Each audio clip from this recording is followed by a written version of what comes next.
Good morning, everybody. My name is Rafael Matucola. I am manager of WDC, and I will be moderating the questions at the end of the presentation. It's a pleasure to be with you during the first video conference post-IPO earnings call. Today with me, we have Vanderlei Rigatieri, CEO and founder of WDC, and André Valente, CFO and Investor Relations Officer. I would like to inform you that this video conference will be recorded and it will be available at the Investor Relations website of WDC. The presentation is also available at the Investor Relations website, and you may download it on the platform. And we have simultaneous translation into English, and in order to access it, you have to get into the English link. We also have the chat here. We have a chat box by means of which we will be receiving questions during the presentation. At the end, we will read the questions in the order that they are received, so please state your full name and the institution you work for, the asset management or the bank you work for. And lastly, I would like to say that the information imparted here in the document, in the presentation, about the business perspectives and growth of WTC networks are based on the expectations of the management. These expectations depend on market conditions, the performance of the Brazilian economy, of the sector, and international markets, and therefore they are subject to changes. Thank you very much. It is a great pleasure to be with you, and now I would like to turn the floor over to Vanderlei to start the presentation. Hello, everybody. Good morning, everybody. And I would like to wish you a very good event today. I'm super happy to be talking about the results of the second quarter of the company, less than 1 month after our IPO, which was on October 26th. And it is a great pleasure to be with you, investors, and thank all our investors very much because they have believed in our business and gave us their confidence. And now we will have the chance to show the results of the second quarter.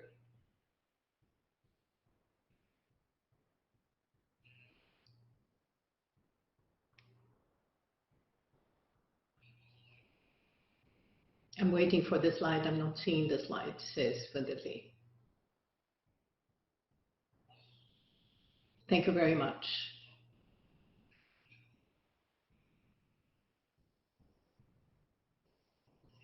First of all, the IPO, which was on July 26th, and where we raised 450 million and we issued 19,400,000 shares, new shares, was really a milestone for the company. And it was really very moving for all of us. And this will certainly define a lot of the path that will be followed by the company in the next 2 months. And among the things that I would like to mention, among all these figures here that you see on the slide, the first thing is the growth in our total sales. During this quarter, we reached 390 million in total sales, and this means a 68.4% growth over the same period last year. I would like to remind you that total sales is a figure, or the figure, that really reflects the commercial endeavors and the sales endeavor on the part of the company, because it puts together not only the gross revenues from sales, but also the VGV or PSV of all the contracts, all the agreements that we signed in the period. So we had 68.4% increase. And another figure that is really outstanding and that made us very happy was the growth in the adjusted net income, 25.2 million in 2Q21, growing 89.2% year on year. And when we look at the last 12 months, you can see that we already have an adjusted net income of 91.4 million. So this is the gold medal that you see here on the top of the slide. We gave them a gold medal because they are really outstanding results obtained by the company. And another important thing is the EBITDA. Adjusted EBITDA, consolidated adjusted EBITDA, this quarter was 68.5 million, with a growth of 40% year on year. And the year to date, it is already 127.7 million. In the last 12 months, our EBITDA has already hit 259 million. And this shows how strong our figures are and the situation that we will have in the next 2 months in terms of financial results. And another figure that is very important is our leverage, which is 2.5 times today, net debt adjusted EBITDA, 2.4 times. But we have to remember that with the inflow of the IPO proceeds, this leverage will for some time go down to 0.9 times the EBITDA. But this is only temporary because we know that we are active capital users in order to drive our business. During the second quarter, we had 2 new manufacturers that came into our portfolio. The first one is Logitech, which is a Swiss company which is headquartered in California and very strong in video collaboration and cameras for video conference and distance learning, adding to our audiovisual portfolio in the corporate business, and also the partnership with Huawei Solar, one of the biggest manufacturers of smart solar inverters in the world. And because of that, WDC will have a better position in the solar plant market. These things will be very important for the future, for the performance of the company the next few months. On the next slide, I give you details about the evolution of our total sales. As I said before, this is the number that really shows us our performance, our commercial performance. And you can see that in 2Q21, consolidated, we have 390 million, and year to date, total sales reached 713 million, 71% increase year on year. And this is a very positive highlight, mainly in the segment of telecom, which really had a very steep development in the second quarter. In the next slide, I talk in detail about the segments of the company, total sales for each one. You can see that in telecom, in the second quarter, we had 217 million in total sales, a growth of 38%.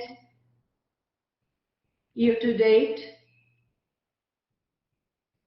56.9% increase, total 418 million in total sales in telecom.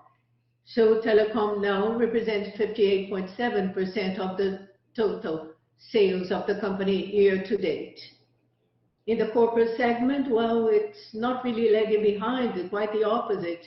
We had a very big step here in the second quarter from 130% increase in total sales, going to 173 million, and year to date, growing 96.4%, delivering 294.7 million in the corporate segment.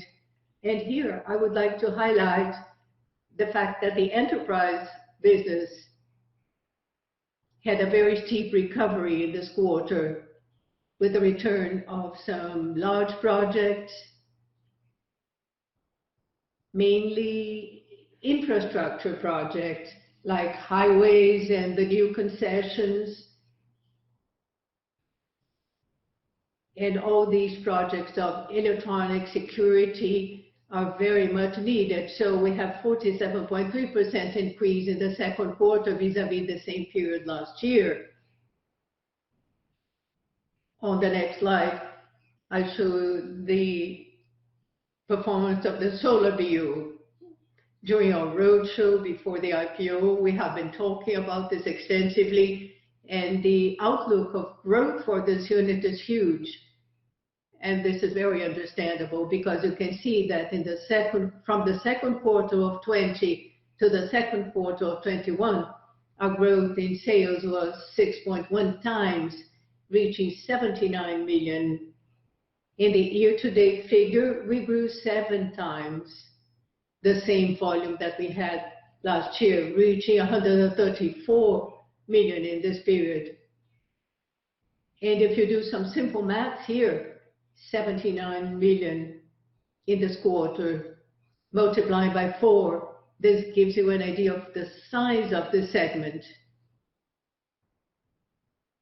and what we expect from this segment exceeding 300 million.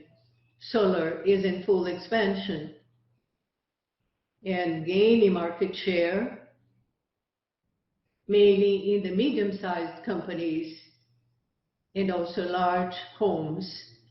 We expect a major growth as well and the higher participation of WDC in the large plants with a partnership with Huawei Solar. Now I would like to talk about our task. First of all, I would like to introduce the task persona to you. The girl that you see here, the lady that you see, was created digitally, and she is our persona, our task. And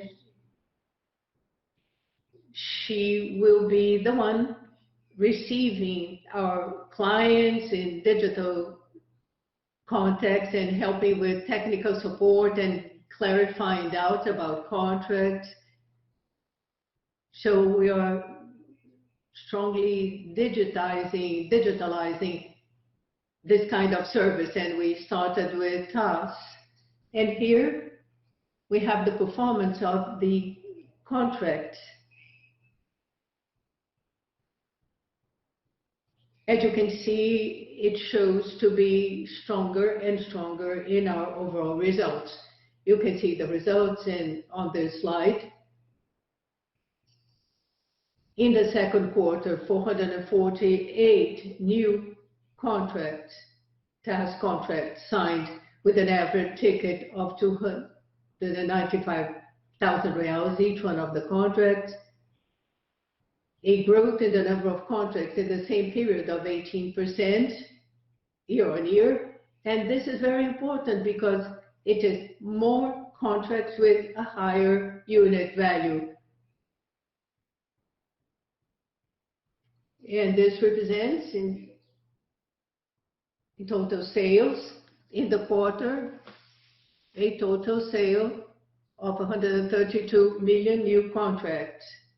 And this presents a growth of 30% over the same period last year in terms of total sales.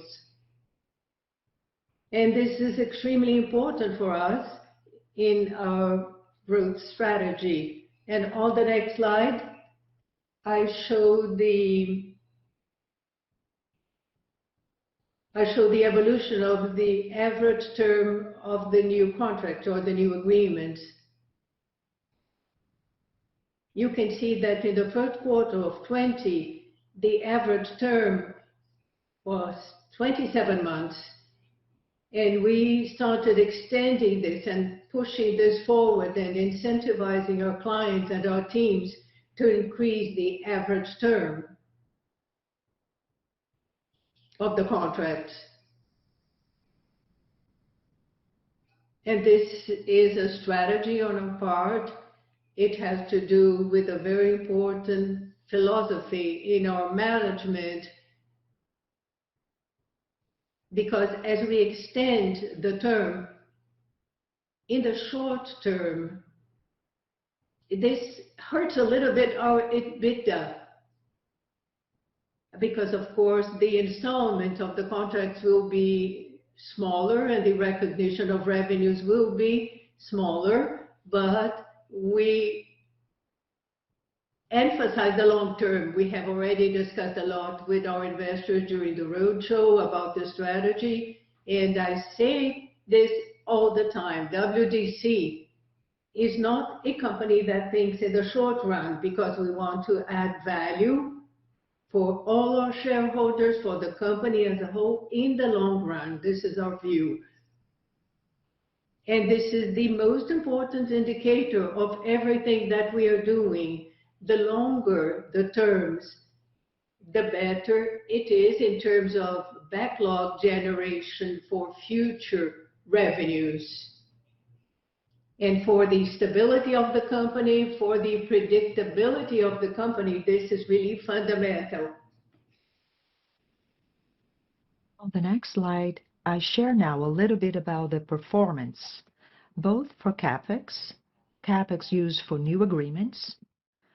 As you can see, we used virtually the same CapEx of the last quarter, 63.6 million, in order to generate 30% additionally of VGV revenues in agreements. So we largely increased and improved our performance in terms of the use of our CapEx. At the end of the day, it has a big impact on the revenue backlog. If you look at it, you see that in the second quarter of 2020, our revenue backlog for the future was 314 million. And now, in the second quarter of 2021, we moved up to 519 million. In other words, we have a future revenue that is assured and guaranteed 65% higher year over year.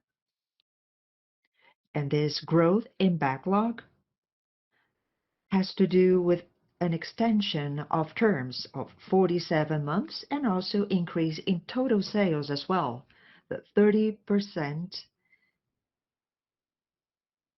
in the same period of this year.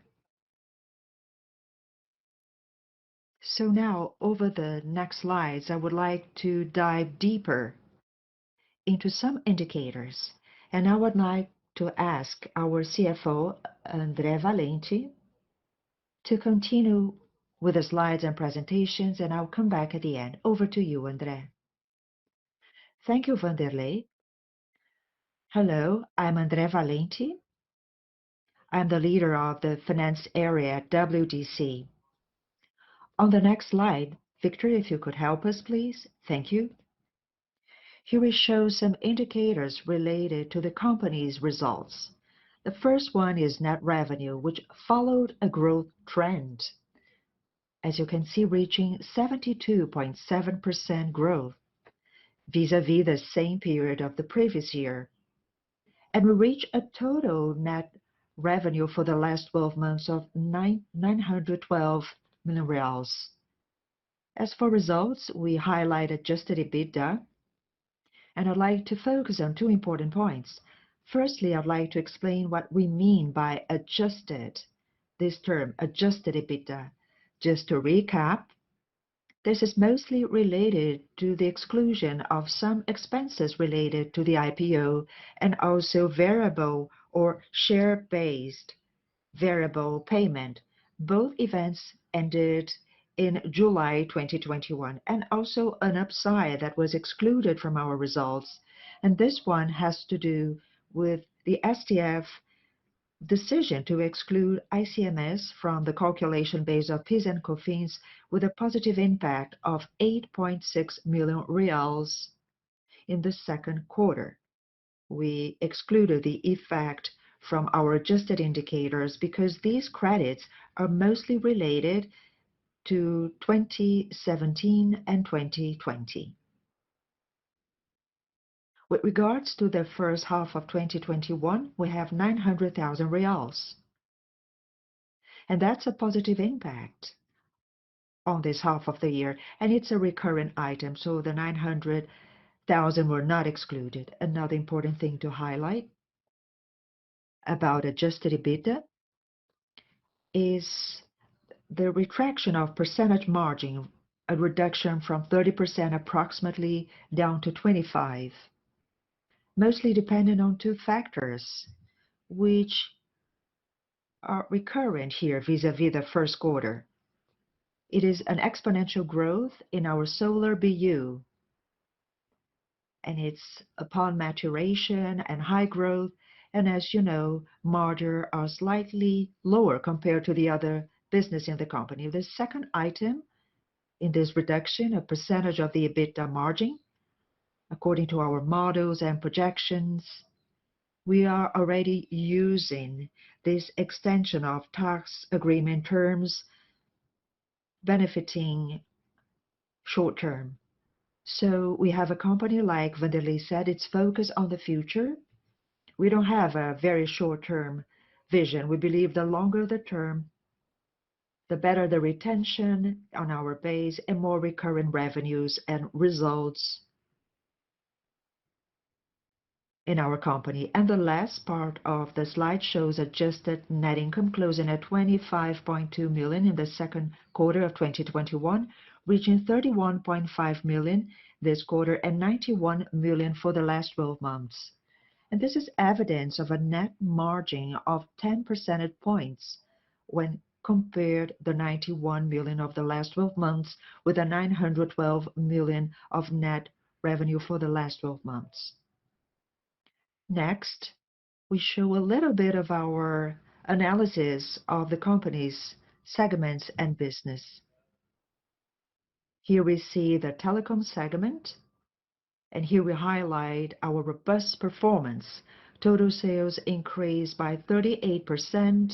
Our market share was approximately 20% in the number of new fiber optic connections installed in Brazil. According to Anatel data, TAS in telecom accounted for 50.2% of the segment, showing already the maturity of those who have been with TAS for more than 7 years. And net revenue for telecom, 139 million, adjusted EBITDA, as you can see, of 61.4 million, posting growth of 40%. And the analysis period, we see growth in volume and also gaining margin, showing the robustness of the result of the main division of the company. Next, we have the corporate segment. The corporate segment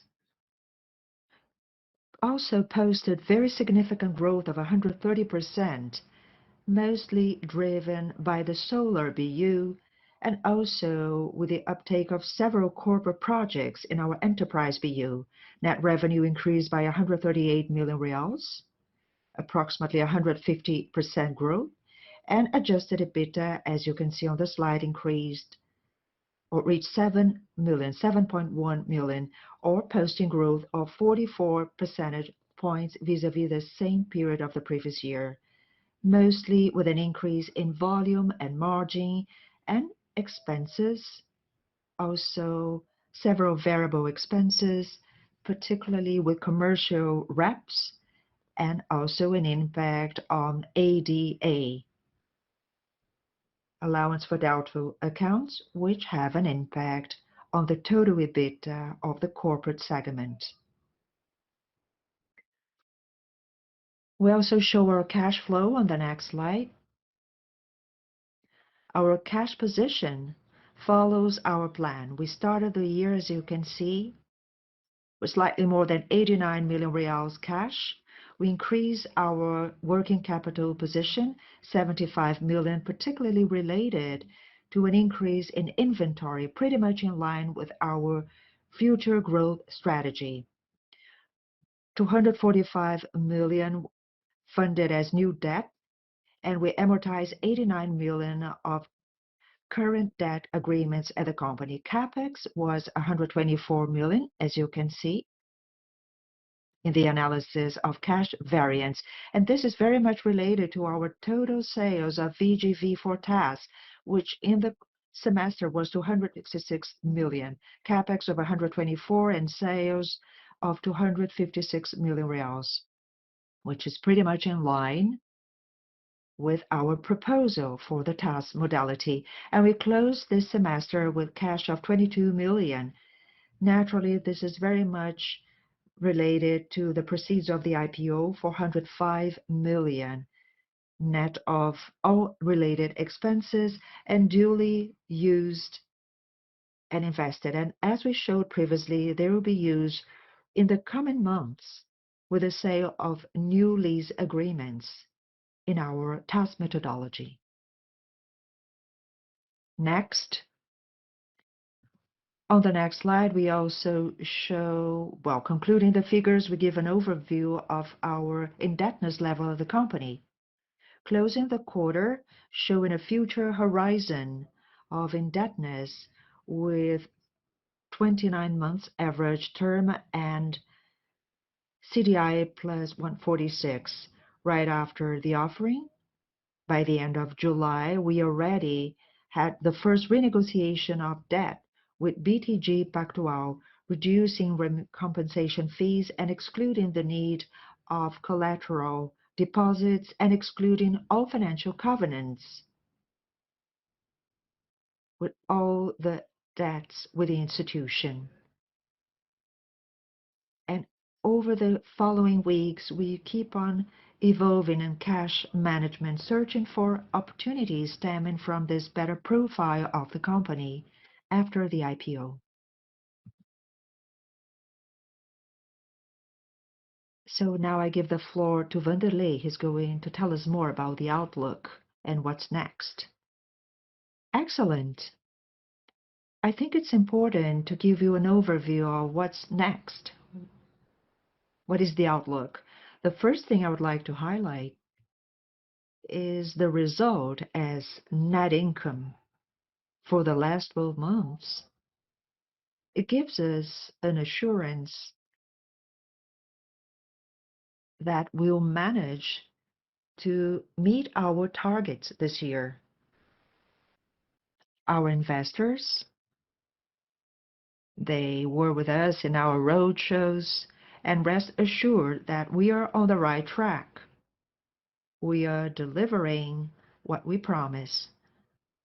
I always say that the company has a very strong characteristic of planning and delivering. This is our characteristic of following our planning very strongly. In the telecom segment, the market remains very strong. The demand is going up, as you could see in our results. We even managed to increase the margin, and particularly because we feel that the arrival of neutral networks and the consolidation movement by ISPs, this all had a very interesting impact. Small providers began to improve their networks in order to become more attractive, and this has helped us tremendously to build better networks and improve the quality of these providers' infrastructure. Added to that, we also closed good deals this semester, particularly building data centers and backhauls in DWDM. This move goes on, and it is expected to keep on increasing by year-end. In the corporate segment, we had a very big surprise. As you know, the corporate market, the audiovisual market, the Pro AV market was the most deeply hurt by the pandemic. And also in terms of renegotiation, payments, allowance for doubtful accounts. However, we also felt a very strong recovery over the second quarter of the year. And all the outcomes and forecasts show us that this is expected to continue in the future.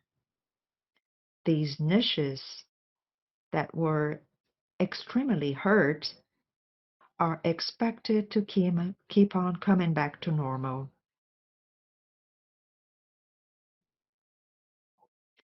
This goes precisely for Pro AV, audiovisual. It's coming back, and that's why we have this partnership with Logitech.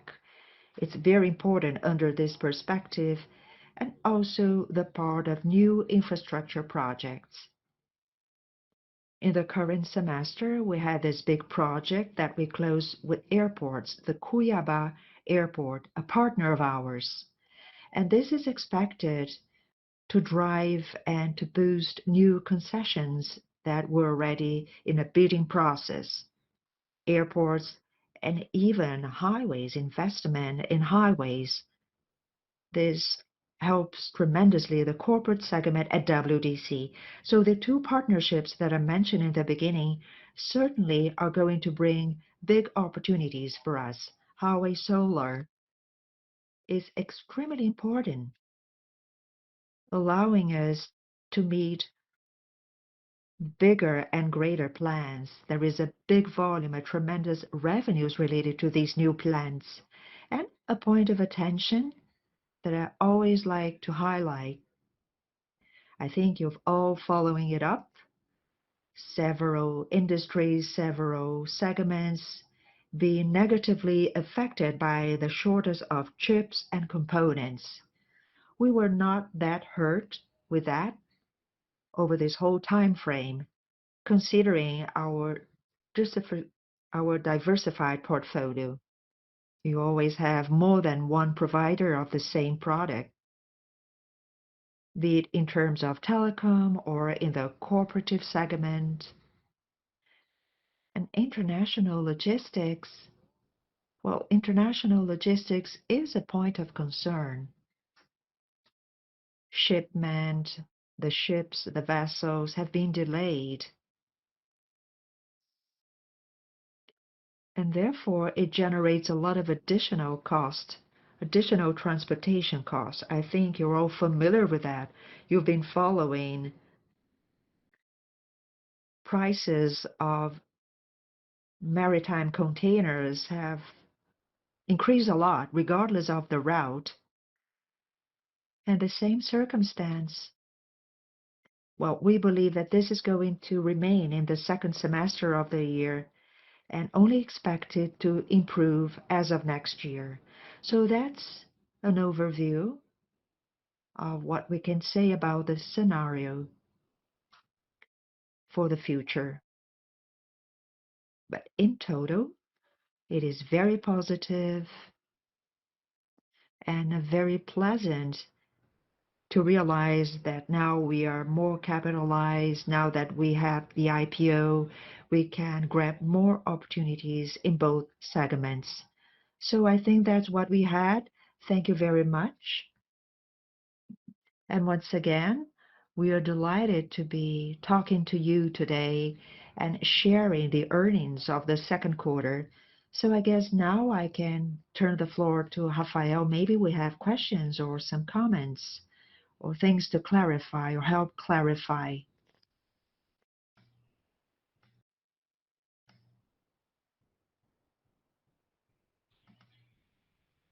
Thank you, Vanderlei. We have some questions, and I would like to remind everybody that the chat is open. All you have to do is send your questions, and we will address them. The first question, Vanderlei, from Marco Gitirana from Multivalor.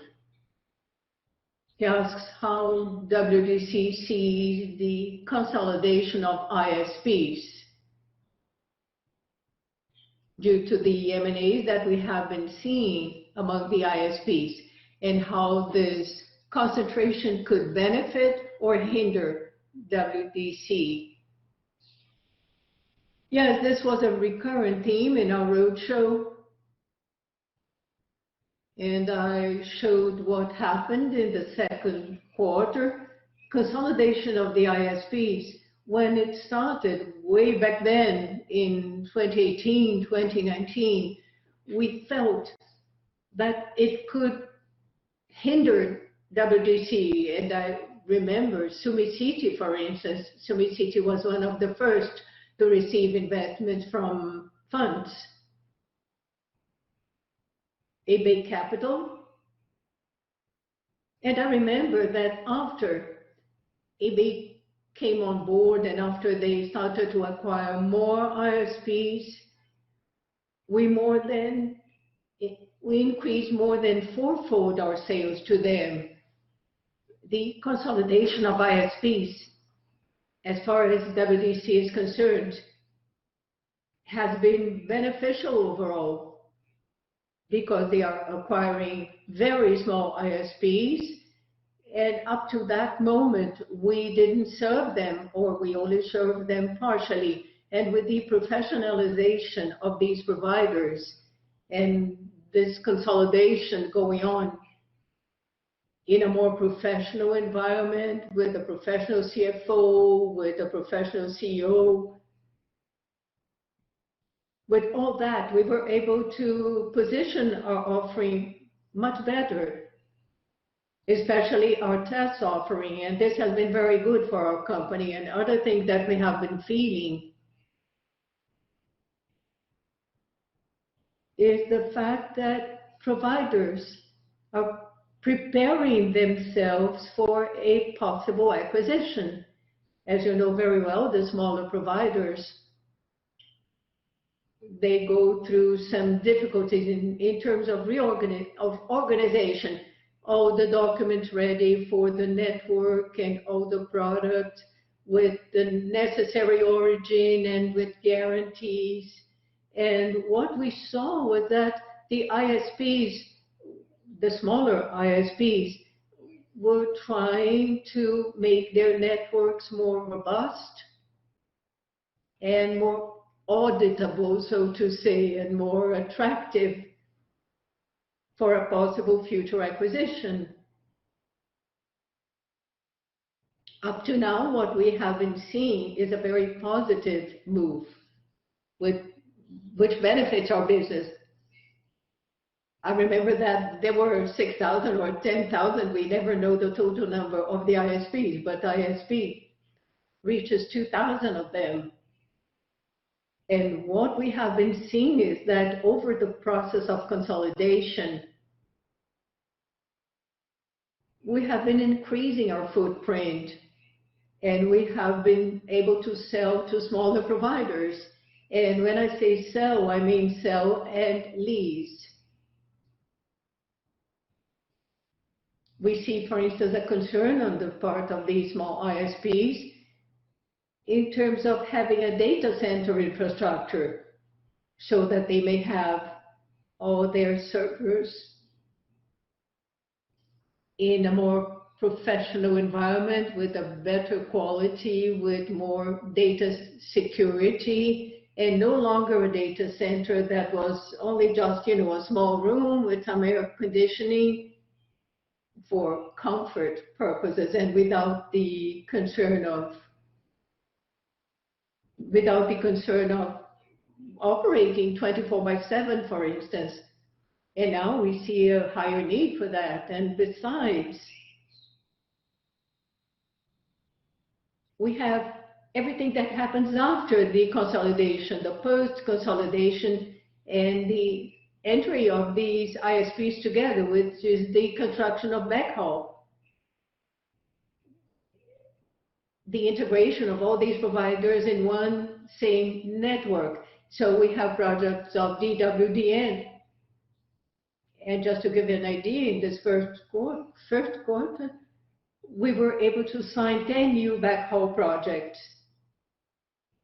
And we still have some in the pipeline to be delivered in the second half of this year. And all this is very beneficial as far as WDC is concerned, because providers become more professional. And the more professional they are, the more concerned they are with quality, the better it is for us as suppliers of quality products, and with a better guarantee for them.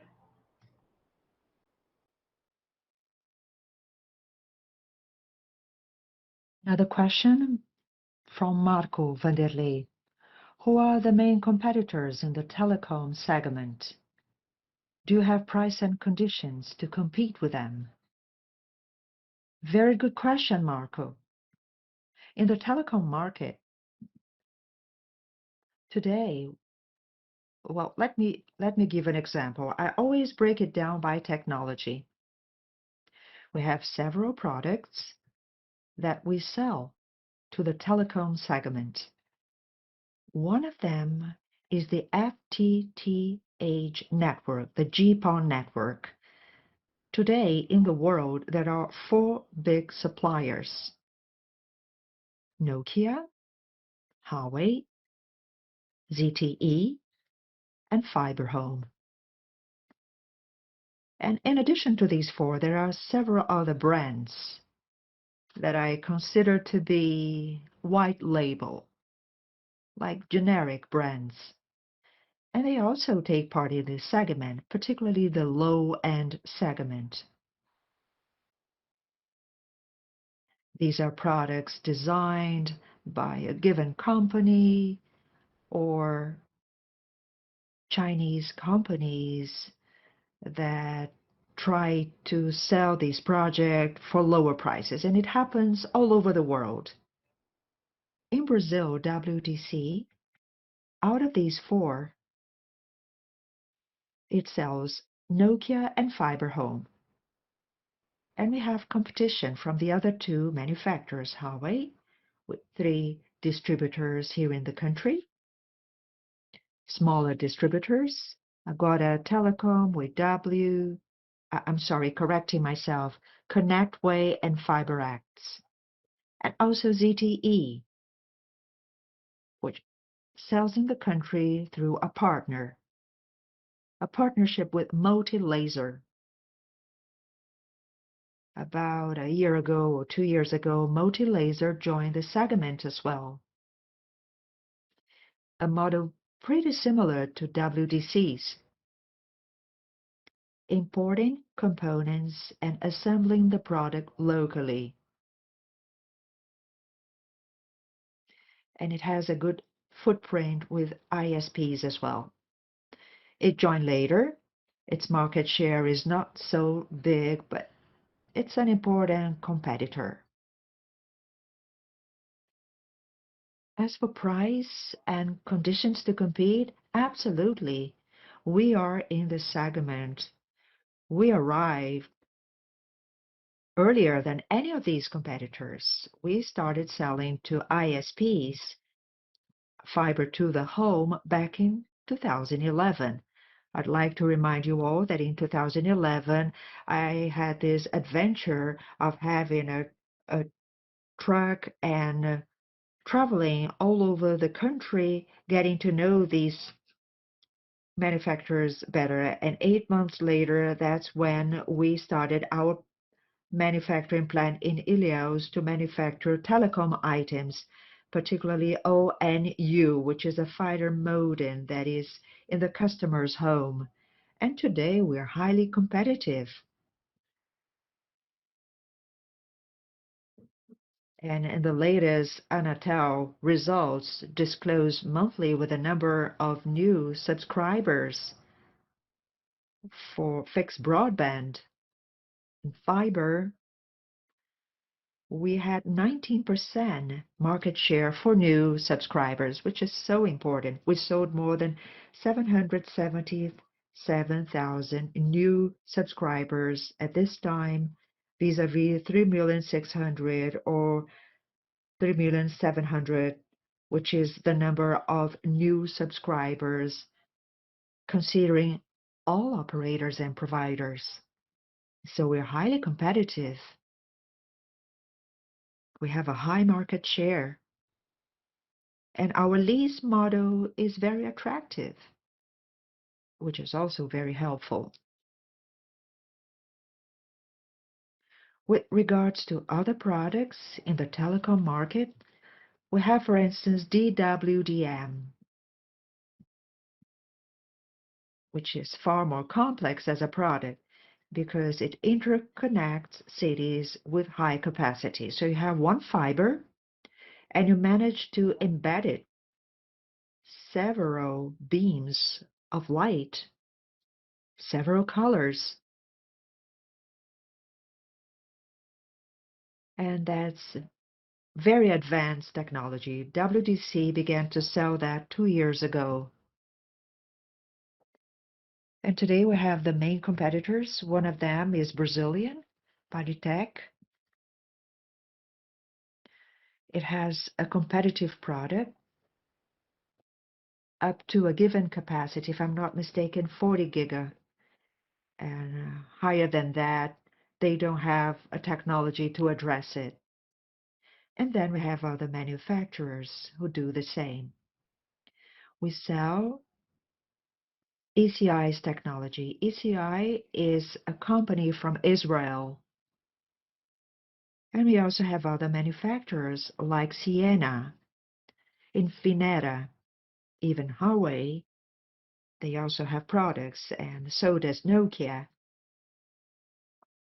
We've been very successful because the DWDM design usually takes high investment, and our TAS model fits very well into this segment. So I believe this is the scenario when it comes to competition. Oh, by the way, there is a third product, which is fiber optic cable. We do have fiber optic cable, and we have a very significant share selling fiber home cable, which we import and sell. And in Brazil, we have a couple of domestic manufacturers like Furukawa, Prismia, ZTT, and they are also heavyweight manufacturers.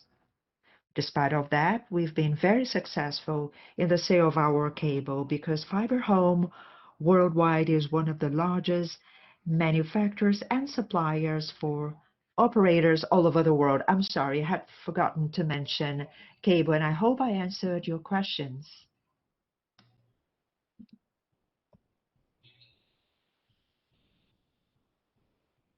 Well, he thanked through the chat. We have no other question in the chat box. So if you wish to send it, Vanderlei, would you like to make any closing remarks?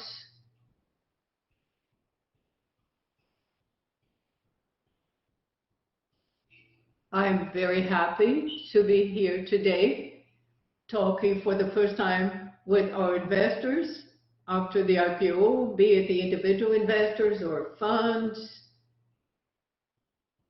and everybody that placed their bets on WDC. Once again, this is a long-term company, and I would like you to look at WDC as a company that has the perspective of adding value to the business over many, many years.